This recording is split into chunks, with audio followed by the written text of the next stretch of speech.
Welcome to the An English Coffee Office. Today is Friday, July 25, and like every morning, David and Alex are at the coffee machine. Hey Alex, how's it going? Grabbed your coffee yet? Or are you just daydreaming by the machine again? Hey David, I'm doing all right, just waiting for this slowpoke to brew. How's your morning kicking off? Oh, you know the usual sales hustle? Trying to charm a few clients before the week wraps up. I hear ya. I've got a project review coming up, so this coffee is pretty much my survival kit. Haha, don't we all need that kit? Speaking of survival, did you catch that piece in the Wall Street Journal? About the global economy holding steady despite all the tariff chaos this year? Yeah, I did. It's kind of impressive how trade barriers are climbing, but the economic numbers aren't crashing as hard as people thought. Right? I mean, for a sales guy like me, I'm just hoping this means my clients don't start panicking and slashing their orders. That's a valid concern. Stability like this helps with forecasting, but I'm curious how long it can hold with all the political tug-of-war happening globally. Exactly. I've got a couple of international deals in the pipeline, and the last thing I need is some new trade restriction messing things up. I get that. It's tricky to plan projects when supply chains could get hit by sudden policy shifts. Tell me about it. I'm just keeping my fingers crossed that things stay smooth for at least a few more quarters. Let's hope so.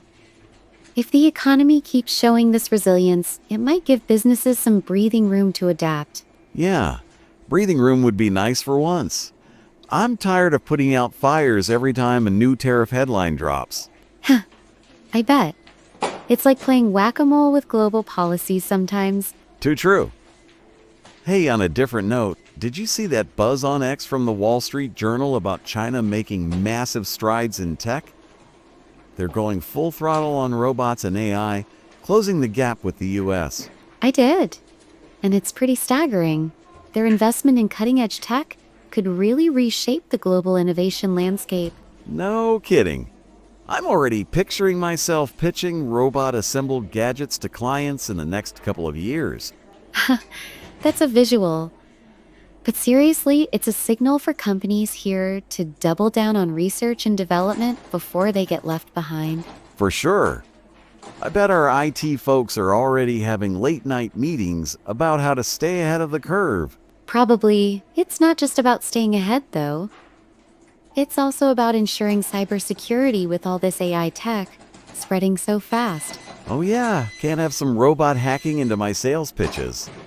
I've got enough competition as it is.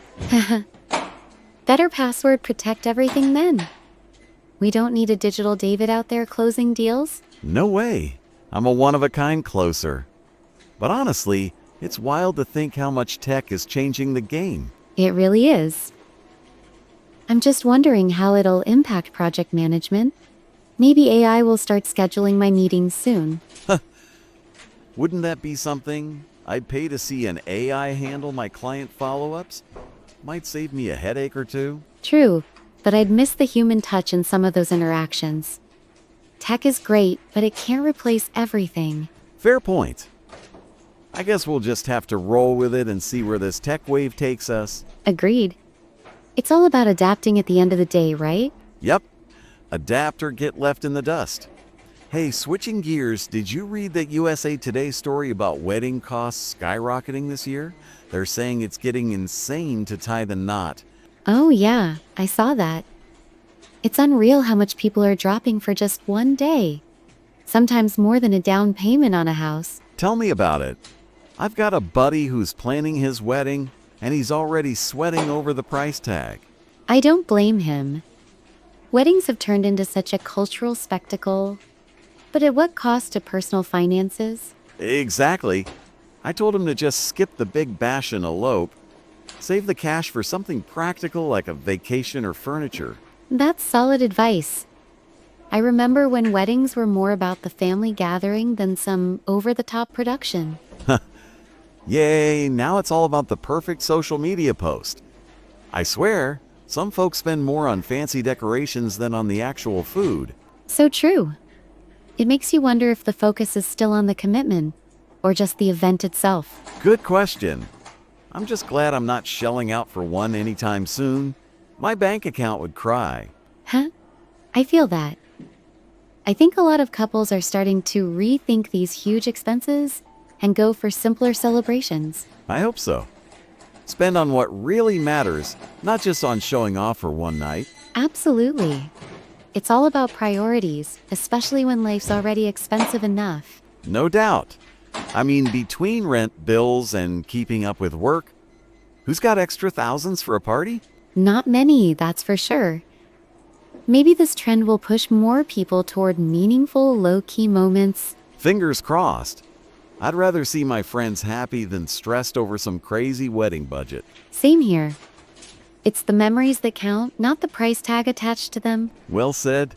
Hey, speaking of memories, I've got to make some good ones with a client call before lunch. Gotta seal the deal. Go get 'em. I've got a team meeting in 15, so I should probably head back too. All right. Let's catch up same time tomorrow. Don't let those project deadlines bury you. I'll try not to. And don't let those sales targets stress you out too much either.